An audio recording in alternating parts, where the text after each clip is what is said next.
Let your why shape your intros, outros, and on-mic presence.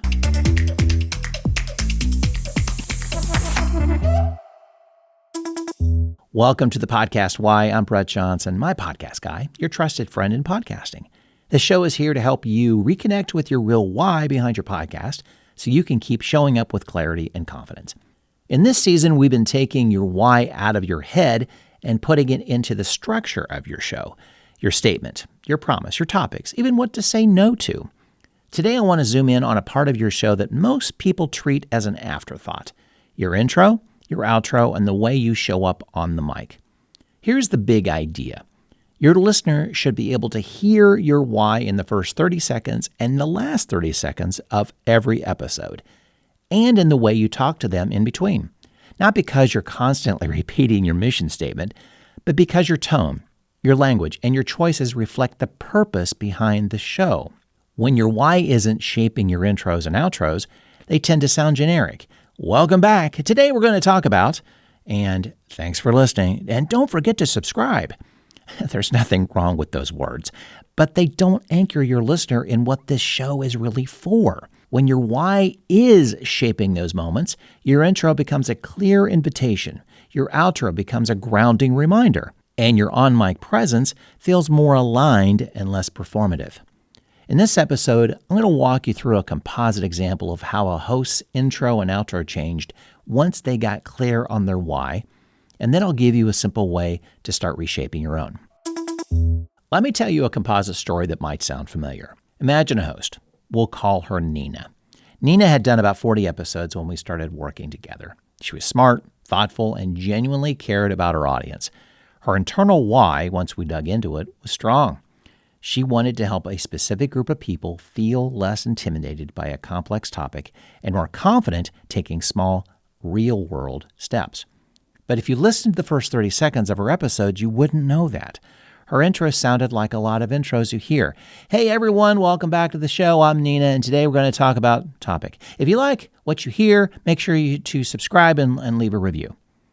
Again, nothing terrible about that, but it could have introduced almost any show in almost any niche. Her why wasn't present. Her outro was similar. Thanks for listening. I'll see you next time, and don't forget to follow on social. Quick, generic, and disconnected from the deeper reason she was doing all of this. The content in the middle was often on point. She was serving her listener, but the frame, how she opened and closed, didn't remind the listener who this was for or why it mattered. It also didn't remind her. When we talked, I asked her, if your why is to help this particular group of people feel less intimidated and more confident, how would you want them to feel in the first 30 seconds of every episode? She said, I'd want them to feel seen. I want them to hear, I get where you're at and you're in the right place. Then I asked, and in the last 30 seconds, what do you want to leave them with? She thought for a minute and said, I want them to feel a little more grounded, like, okay, I can actually try this. Not just, well, that was interesting. Those questions gave us a clear direction. We used her why in her show promise to reshape her intro.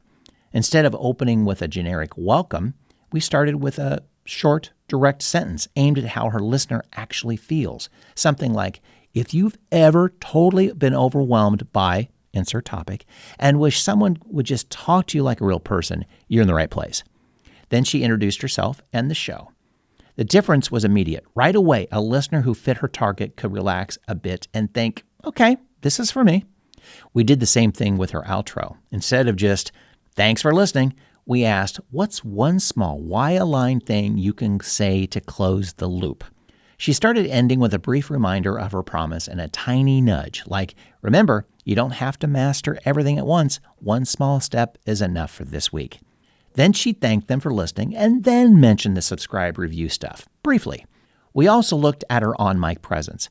Because she felt like she needed to sound professional, she was holding back some of the warmth and honesty that made her such a good guide in real life. I asked her, if your why is to take the intimidation out of this topic, what does that look like in your tone? She realized she could be a bit more conversational, a bit more reassuring. She started saying things like, if this sounds confusing right now, that's okay. That's exactly why we're talking about it. That's a small line, but it communicates her why every time. Over the next few episodes, her show didn't become unrecognizable, but it felt more like her why. New listeners got oriented quickly. They knew who the show was for and what they could expect. Regular listeners felt more held and understood. And Nina herself felt more anchored every time she hit record because she was literally saying her purpose out loud. That's what I want for you. Intros and outros that aren't just filler, but expressions of your mission. On-mic presence that feels like your why in action, not like a character you put on for the mic. Now let's apply this to your show.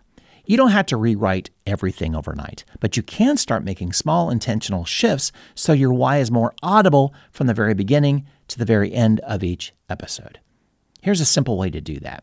Step 1, revisit your why and your promise. Write down your 1 to 2 sentence why statement and your clear show promise. Ask yourself, how do I want my listeners to feel in the first 30 seconds? How do I want them to feel in the last 30 seconds? Maybe it's less alone. Maybe it's more helpful. Maybe it's energized or calmer, or a little more confident. Step 2, draft a why-shaped intro line. Using your promise, write 1 to 2 sentences that speak directly to your listener's situation and your show's purpose. For example, if you're a insert who feels insert common struggle, this podcast is here to help you insert core outcome. Then follow it with your usual welcome to the show. I'm your host. The order matters less than the presence of your why. Step 3, draft a why-shaped closing line. Before you get to thanks for listening and don't forget to subscribe, add a short closing line that reinforces your purpose. Something like, remember, insert a short restatement of your promise or a tiny encouragement that fits your why.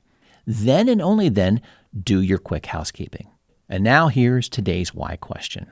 If someone only heard your intro and outro with no middle content, would they still have a clear sense of who your show is for and what you're trying to help them do or feel? If the answer is no right now, that's okay. That's just information. It's an invitation to start adjusting your front and back doors to match the house. After this episode, I encourage you to literally script 1 new intro and 1 new outro that reflect your why and your promise. You don't have to read them word for word forever, but start there. Get used to hearing yourself say your purpose out loud. Over time, it's going to become more natural, and your on-mic presence will naturally tilt toward that anchor.